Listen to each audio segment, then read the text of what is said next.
Good morning, everyone. On this Thursday in the fourth week in Ordinary Time, we're not going to be reading from the book of Samuel this time. We're actually going to read from the first book of Kings.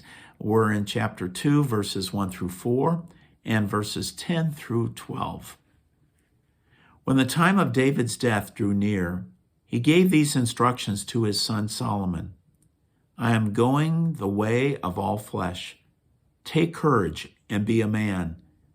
Keep the mandate of the Lord your God, following his ways and observing his statutes, commands, and ordinances, and decrees as they are written in the law of Moses, that you may succeed in whatever you do, wherever you turn, and the Lord may fulfill the promise he made on my behalf when he said, if your sons so conduct themselves that they remain faithful to me with their whole heart and with their whole soul, you shall always have someone of your line on the throne of Israel.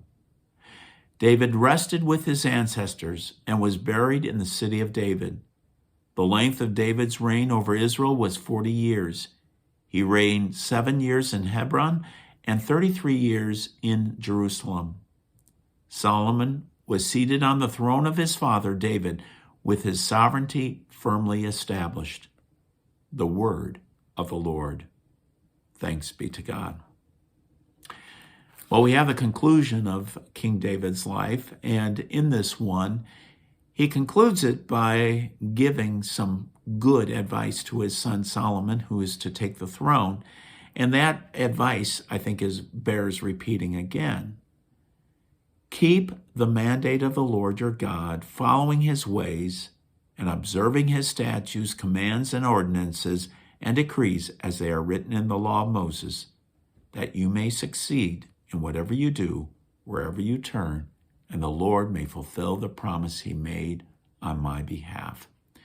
Now, the billion-dollar question is how much of that will be carried through with the different kings that will come from his line.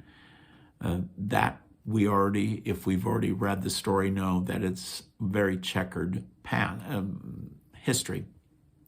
But it is something nonetheless, that word of advice, to be hard after the soul of God, following his ways, his decrees, having that as part of our very fabric and life of us, that's good for us. It's good for our soul. So on this day that we have the blessing of St. Blaise, the blessing of the throats, may we be reminded to be men and women who follow after the Lord Jesus Christ.